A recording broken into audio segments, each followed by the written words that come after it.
folks, I'm Voba. I'm a singer and a vocal trainer, and this is my channel about anatomical vocal training. Today, the day has finally come that I start to talk about chest voice. I have made more than 50 videos before I even started to talk about chest voice, because the muscle that creates the chest voice sound is the muscle that kind of like pulls the vocal cords shorter. So we want the muscles that pull the vocal cords longer to be stronger because we're singers, we want to have range. Because if we only train the muscle for chest voice, then we will lose range, right? The muscles that pull the vocal cords long always have to be stronger. So even when the pull against it from the chest voice muscle comes in, we can still reach high notes. Now the difference between head voice and chest voice is, in my anatomical definition, the activity or passivity of one singular muscle, the Thyro-Arytenoid Pars Externa. That is the outer muscle within the vocal cords themselves. So when that muscle is passive and not actively working, I call the sound any sound a head voice. And when that muscle is active, then the the quackiness comes in and it becomes chest voice.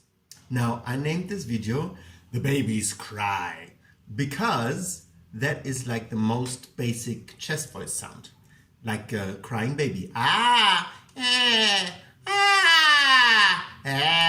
9. Oh, but no, I want that. Why don't I get that? You know, that's a very basic chest voice sound. It's just pure chest voice. Now that is the sound that your muscles make when the Thyro-Arytenoid Pars Externa is active. Why, oh my, yeah. Okay, so why is it that pingy sound when you use or produce chest voice? Basically, the Thyro-Arytenoid Pars Externa, what it does when it contracts, it makes the vocal cords a bit harder and makes them slap with more power against one another, right? So instead of like this, they go and it's louder because it gives tension to the vocal muscles. So in order to find your chest voice sound, you can imitate certain sounds like a crying baby.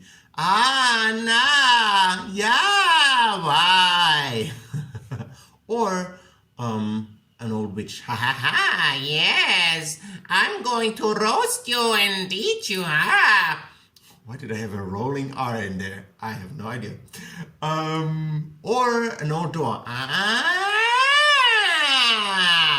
Right? So anything that's very quacky. Now, the most important thing, if you ever, do these exercises, is that your belly is totally relaxed. Yeah, especially here, but everywhere. But especially here, you should not use your belly muscles at all. If you think you need your belly muscles to support, here is an alternative view on how to support and what support could mean, especially when you look at the anatomy of your body and your voice. But you should not, under any circumstance, use any muscle in your belly for this sound, or when you do this sound, because your probability of injury, of hurting yourself, is elevated if you do. You want this sound to be super relaxed. I can lay down and make this sound, I don't have to push it, nothing. I just go, and also this is the second thing. The second thing is you should do it as quietly as possible. I don't go, ha, yeah, no.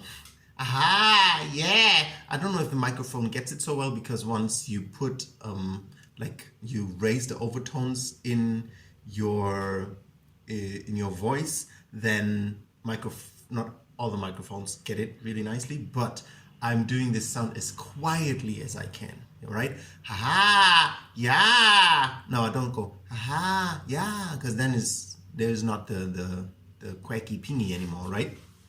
So chest voice is that quaky pingy. Also, don't do this sound way up there.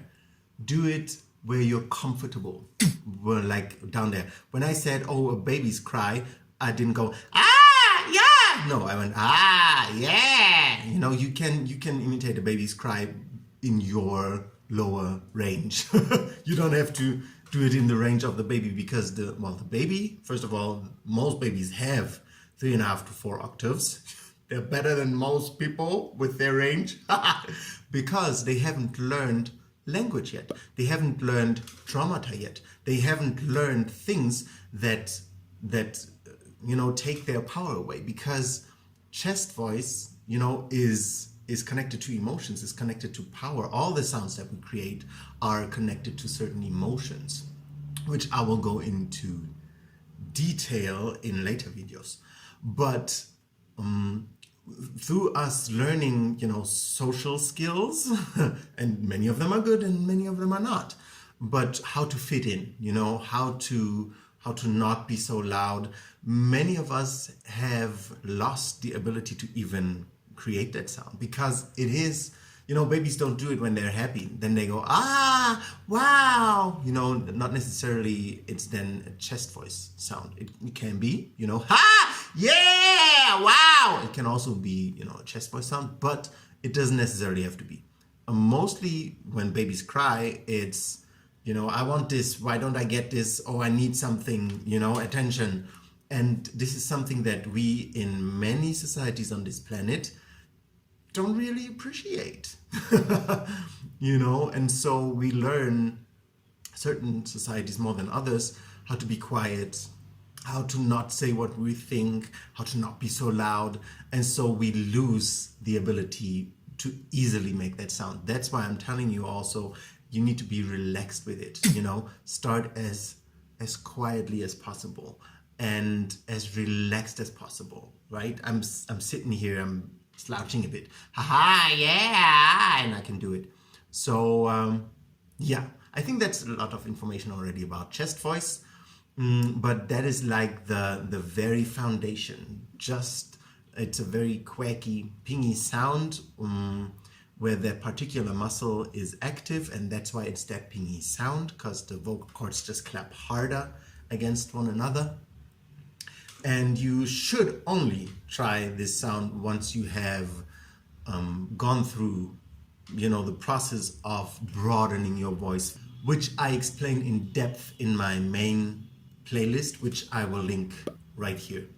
I will talk about the perks and the dangers of chest voice in one of my following videos, but just know that it's a very natural sound that all of us at one time as babies could do, and it's not difficult to learn. It's just playing around a bit.